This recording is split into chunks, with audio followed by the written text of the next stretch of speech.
berdoa. Allah Bapa yang kami sembah di dalam nama anak-Mu Tuhan Yesus Kristus, Juru Selamat kami. Tuhan, di pada hari ini Engkau berikan kepada kami hari yang baik. Dan Engkau berikan kepada kami kesehatan dan nafas kehidupan. Biarlah kami mendengarkan firman-Mu yang menyejukkan hati kami, yang boleh menguatkan kami Tuhan dalam melakukan aktivitas dan kegiatan kami pada hari ini. Tuhan, kami akan mendengarkan firman-Mu. Terima kasih Tuhan. Amin. Shalom. Selamat pagi saudara yang dikasihi Tuhan Yesus Kristus. Sebelum kita memulai aktivitas kita hari ini, marilah kita mendengarkan sapaan Tuhan melalui firman-Nya.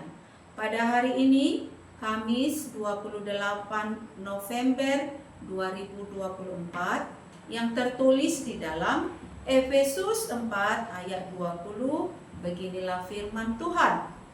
Tetapi kamu bukan demikian. Kamu telah belajar mengenal Kristus. Alai anggohamu dan somoni di guru kamu Kristusi.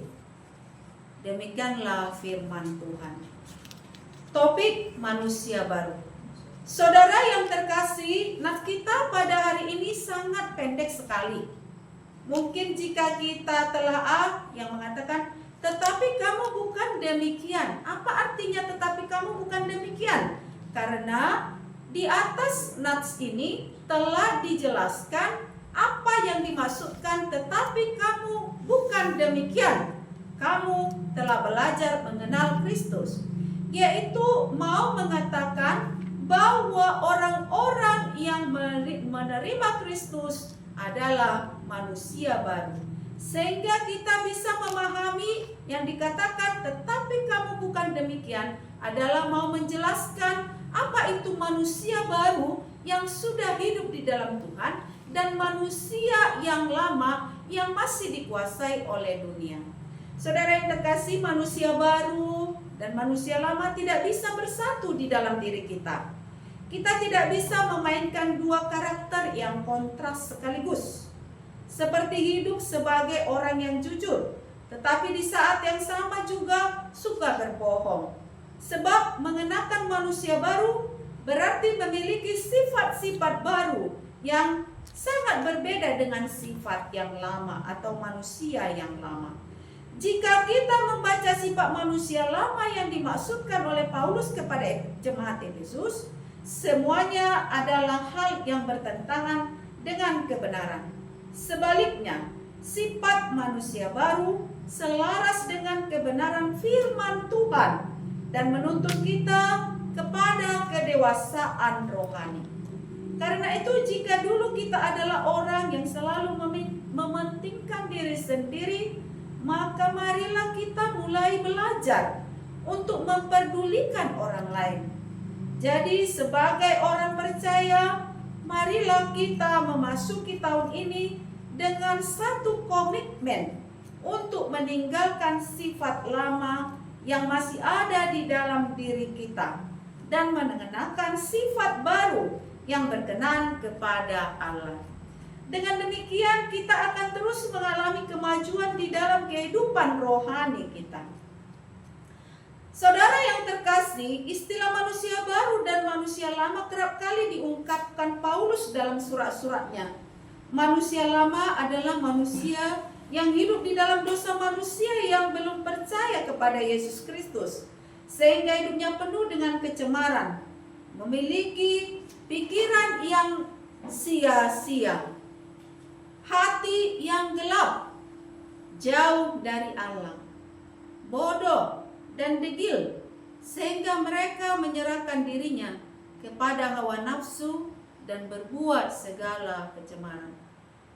Sementara saudara yang terkasih, manusia baru adalah manusia yang sudah mengalami kasih Tuhan, percaya kepada Tuhan Yesus Kristus, sehingga gaya hidupnya menjadi gaya hidup yang berbeda, menanggalkan manusia lama, dan hidupnya tidak lagi di dalam dosa, tetapi hidup di dalam terang kasih Tuhan dengan mengenakan manusia baru yang telah diciptakan menurut kehendak Allah di dalam kebenaran dan kekudusan yang sesungguhnya.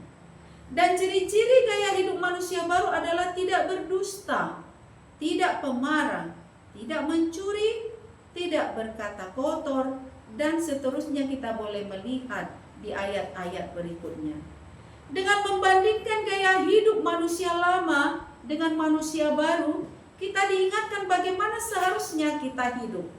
Hidup kita harusnya menjadi teladan yang memancarkan kasih Tuhan dimanapun kita berada, sehingga kehadiran kita menjadi berkat dan nama Tuhan dipermuliakan melalui gaya hidup yang kita tunjukkan.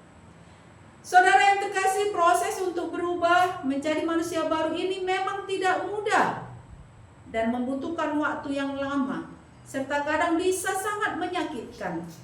Tetapi bila kita telah berhasil mencapainya, maka kita akan menjadi orang yang paling berbahagia di dunia ini.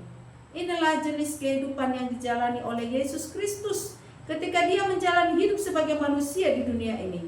Dan tujuan utama Yesus datang ke dunia ini adalah untuk menularkan kehidupan baru kepada setiap orang yang bersedia untuk menjadi muridnya. Untuk dapat mengenakan manusia baru, terlebih dahulu kita harus mengalami proses kematian terhadap manusia lama kita. Proses terhadap manusia lama inilah yang membutuhkan waktu dan melibatkan rasa sakit.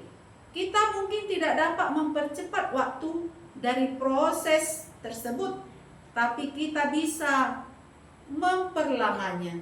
Oleh karena itu, kita harus memiliki respon yang benar dalam menghadapi setiap ujian dan setiap cobaan yang Tuhan izinkan untuk mentransformasi hidup kita menjadi manusia baru yang berkarakter. Kita harus memiliki hati yang taat dan mau berubah, sehingga tidak mempersulit pekerjaan Roh Kudus untuk menyampaikan diri kita. Karena itu, berusahalah terus untuk mengenakan manusia baru setiap hari. Saudara yang terkasih di dalam nama Tuhan kita Yesus Kristus, itulah yang dikatakan, tetapi kamu bukan demikian. Kamu telah belajar mengenal Kristus, manusia yang baru. Demikianlah sapaan firman Tuhan untuk kita hari ini. Tuhan menyertai segala aktivitas kita hari ini. Tuhan memberkati.